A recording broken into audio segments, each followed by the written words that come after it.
एजाज साहब ये फरमाएं कि ये जो हम शुरू यहाँ से कर लेते हैं कि यूएन सलामती कौंसल का इजलास बुलाया इसराइल ने और फिर वो रस्मी कार्रवाई के बाद मुलतवी हो गया, तो आप समझते हैं या आपका ख़्याल है कि इसराइल मतलूबा मकासद हासिल नहीं कर पाया और यूएन से ना तो करारदाद कोई मंजूर करा सका अपने हक़ में और ना आलमी बिरादरी को कोई मैसेज दे सका अपने मफादात के हवाले से? जो अभी थोड़ा पहले तबसरा किया वो बिल्कुल बजा है और मैं ये समझता हूँ कि इसराइल का जो बुनियादी मकसद था वो तो ये था कि गज़ा में जो उनके जुल्म और बर्बरियत के ख़िलाफ़ आवाज़ उठ रही है वो बढ़ती जा रही थी, हत्ता कि अमेरिका और यूरोप में भी बढ़ गई थी, जिसकी वजह से इवन अमेरिका को भी पिछली करारदाद पे एब्सटेन करना पड़ा था, वीटो नहीं किया था। तो अब उनको तवज्जो हटानी थी, तो उनका ख्याल था कि हम अगर इस तरह ईरान को एंगेज करते हैं तो शायद अमेरिका भी उसमें शामिल हो जाए और तवज्जो हट जाए। अब किसी हद तक तो वो कामयाब हुए कि तवज्जो थोड़ी हट गई, लेकिन उनको इसका वो फ़ायदा इसलिए नहीं हो सका क्योंकि ना तो अमेरिका जंग चाहता है ना ही ईरान जंग चाहता है, और ईरान ने बड़े ही नपे तुले अंदाज में रिस्पॉन्ड किया है, उस अमल के खिलाफ रद्द अमल दिया है जो उन्होंने उनकी सफारत खाने पर हमला करके किया था। तो मैं समझता हूँ कि इसराइल अपने मकासद हासिल करने में कामयाब नहीं हुआ और जो अक़वाम मुत्तहिदा भी लेकर गया है तो उसको कोई उम्मीद नहीं थी वहाँ से, वो सिर्फ इसको डिले करना चाह रहा था कि मैं गज़ा वाली सूरत हाल से तवज्जो हटी रहे और इस तरफ तवज्जो आ जाए, वरना उसको बखूबी इल्म था कि ना चीन ना रूस जो परमानेंट मेंबर हैं इसराइल की करारदाद के ऊपर किसी किस्म का भी मुस्बत रवैया देंगे। तो इसराइल ने लूज किया है इस सारे सिलसिले में। बहरहाल मेरे नज़दीक तो ये सूरत हाल। अच्छा एजाज साहब, अब ये जो धमकियां दे रहा है इसराइल के जी हम जवाबी कार्रवाई करेंगे, वो जो जंगी काबीना है उससे भी मंजूरी ले ली, जो ओवरऑल काबीना है उससे भी मंजूरी हो गई और कह दिया कि जी हम वक्त का तयन ख़ुद करेंगे, तो आप समझते हैं कि वाकई जवाबी कार्रवाई इसराइल करेगा?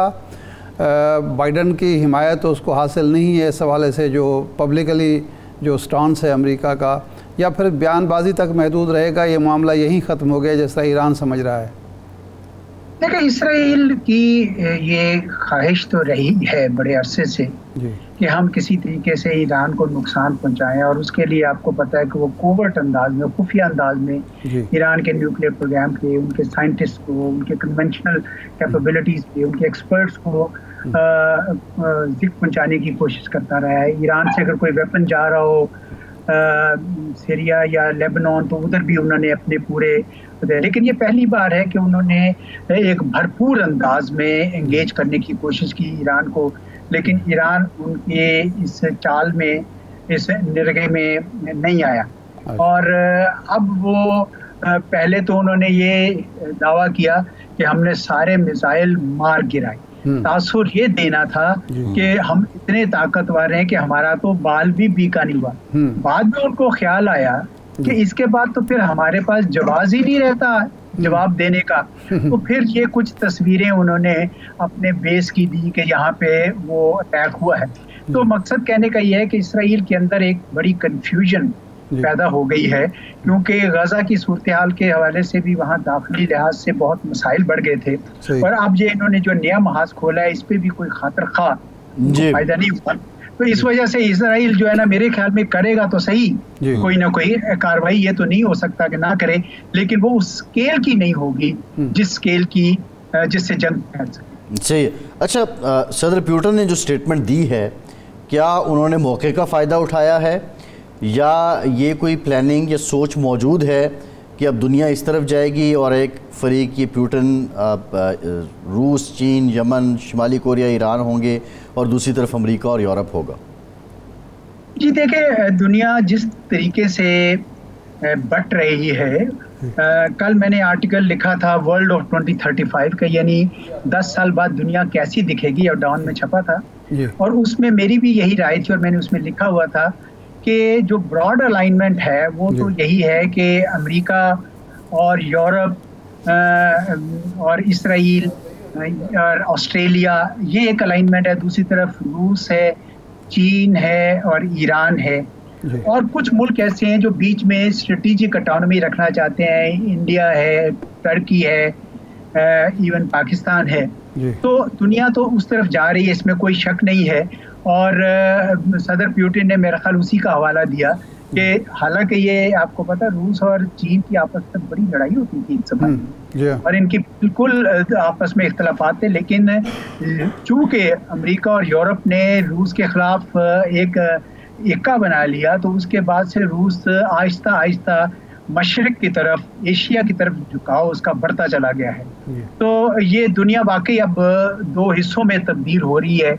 ये वही जो पुराना सिस्टम था, कोल्ड वॉर तो अभी नहीं हुई है, लेकिन तकरीबन उस तरफ मामला उस खिंचाव की तरफ जा रहा है। अच्छा, फरमाए कि ये जो मामला है, इससे फ़लस्तीन को, हमास को, क्योंकि हमास ने हिमायत किया, दो मुल्क हैं जिन्होंने हमास ने हिमायत की इस कार्रवाई की और अफ़गानिस्तान ने हिमायत की, तो अब हमास और फ़लस्तीन के लिए मसाइल बढ़ेंगे या कम होंगे, और ख़ित्ते में कशीदगी बढ़ेगी या यही मामला रुक जाएगा? खित्ते से शुरू करते हैं। देखिए, खित्ते में तो कोई मुल्क जो फ्रंट लाइन स्टेट्स भी हैं, मिस्र है ना, वो अपनी रफा ओपनिंग खोल रहा है कि फ़लस्तीनी इधर आ जाएं, और जॉर्डन के मुतालिक भी ये सुना है कि वो तो दूसरी तरफ ही है तकरीबन। तो कोई भी मुल्क अरब ममालिक में से इसराइल के साथ किसी किस्म का जंग नहीं करना चाह रहा, बल्कि हमास इसराइल के जंग से पहले अगर आपको याद हो तो ये तो बाकायदा पूरी तैयारी पकड़ी हुई थी कि इसराइल को रिकग्नाइज करके India, middle east, Europe corridor बनाएंगे। इसराइल, इंडिया, यूएस, यूएई का एक मंसूबा था। तो इस किस्म के सिलसिले चल रहे थे। तो अचानक ये जंग आ गई जिसकी वजह से रुक गया। तो खित्ते में जो अरब ममालिक है, कम अज कम वो तो कुछ करने नहीं चाहते हैं, और उनका ख्याल है कि ये जैसे ही जंग खत्म हो तो दोबारा मामला उस तरफ आ जाए। लेकिन कुछ जिनका आपने जिक्र किया, ये कुव्वतें ऐसी हैं जो इसराइल के खिलाफ रही हैं, तो इसलिए वो अपनी आवाज़ उठा रही हैं। जहाँ तक फ़लस्तीनियों का ताल्लुक है, उनके ऊपर तो जुल्म किया बहुत ही आखिर हो गई है, इंतहा हो गई है। लेकिन मेरा ख्याल है इसराइल पे अब दबाव बढ़ रहा है, तो बड़ी ही जल्द उनको सीज फायर करना पड़ेगा। सही। अच्छा, ईरानी सदर की आमद है 22 अप्रैल को। पैरल सरबराह ममलिकत हैं जो इस हुकूमत आने के बाद वो आ रहे हैं। इन हालात में उनका दौरा और पाकिस्तान का जो इस सारे मौके पे जो मौक़िफ़ है, आप क्या समझते हैं, इसकी अहमियत क्या होगी? देखिए, दौरा तो मेरी इतला के मुताबिक पहले से तयशुदा था और बड़ी अहमियत का हामिल है। ईरान हमारा हमसाया है, लेकिन इसके साथ हमारा बॉर्डर महफूज नहीं है, और ये आज की बात नहीं है, अब कई दहाइयाँ हो गई हैं। और ईरान को ये गिला है कि उनके खिलाफ एक तंजीम है जैशुल अदल, जो जाती है और उन पे हमले करती है। हमारा भी गिला है कि बलूचिस्तान लिबरेशन फ्रंट और बलूचिस्तान लिबरेशन आर्मी जैसी तंजीमों ने वहाँ पनाह रखी है। अब करना तो ये चाहिए कि ये दोनों ममालिक कोई ऐसा मैकेनिज्म बनाएं कि ये तंजीमें एक दूसरे के खिलाफ काम ना कर सके, दोनों मुल्कों को ना लड़ा सकें। और आपको पता है जैशुल अदल जो है, इसको सपोर्ट करने वाले कई ममालिक हो सकते हैं।